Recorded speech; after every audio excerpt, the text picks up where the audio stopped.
J'ai idée! Cette année, nous allons étudier le changement de combustible d'un four à chaud. À la place du méthane, nous aimerons utiliser de la biomasse, énergie plus verte. Pour ce faire, nous allons modéliser numériquement le four. Le four est constitué de 2 cylindres de 2 mètres de rayon et de 10 mètres de hauteur. Pour atteindre les 900 degrés requis par la calcination, nous disposons de lances qui chauffent l'air à 2 tiers de la hauteur. Les pierres descendent de manière continue et se transforment progressivement en chaux.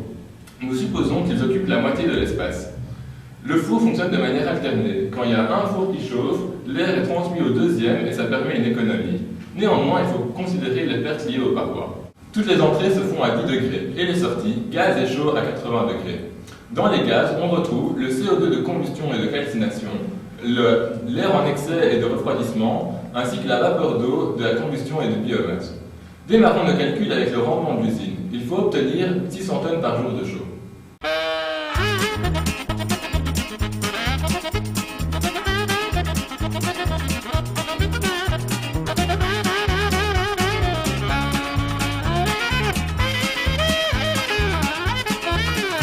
Dans un premier temps, nous avons effectué de nombreuses approximations.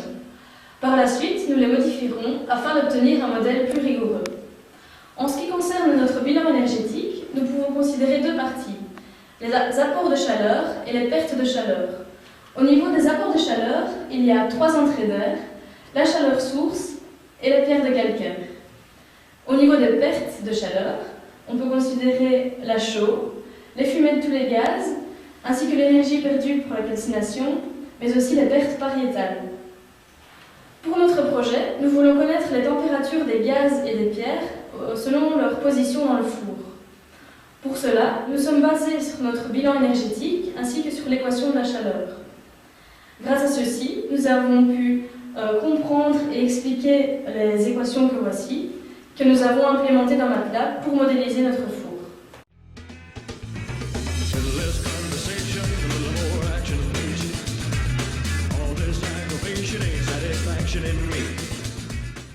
À l'intérieur du four, la pierre de calcaire subit une calcination. À haute température, elle réagit pour donner du CaO et du CO2 gazeux. Durant la réaction de calcination, les liaisons entre le calcaire, le carbone et l'oxygène vont être rompues. Certains de ces atomes vont se regrouper pour former du dioxyde de carbone qui va être dégagé sous forme gazeuse. Les atomes de calcaire et d'oxygène restants ne sont plus assez organisés pour former de la matière dense.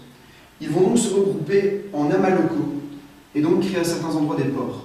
Notre étude microscopique de la pierre calcinée nous permet d'expliquer la très faible masse volumique de la pierre de chaux. En effet, les pores qui situent à sa surface ne modifient pas son volume apparent, mais permettent à toutes les impuretés qu'elle contient de s'échapper. Ayant étudié l'aspect chimique de la réaction de calcination, nous sommes en mesure d'améliorer notre modèle mathématique. Nous pouvons y inclure le nombre de moles de CO2 dégagés par la réaction, et nous pouvons également tenir compte de la modification de la masse volumique de la pierre calcaire qui diminue pour devenir la pierre de chaux.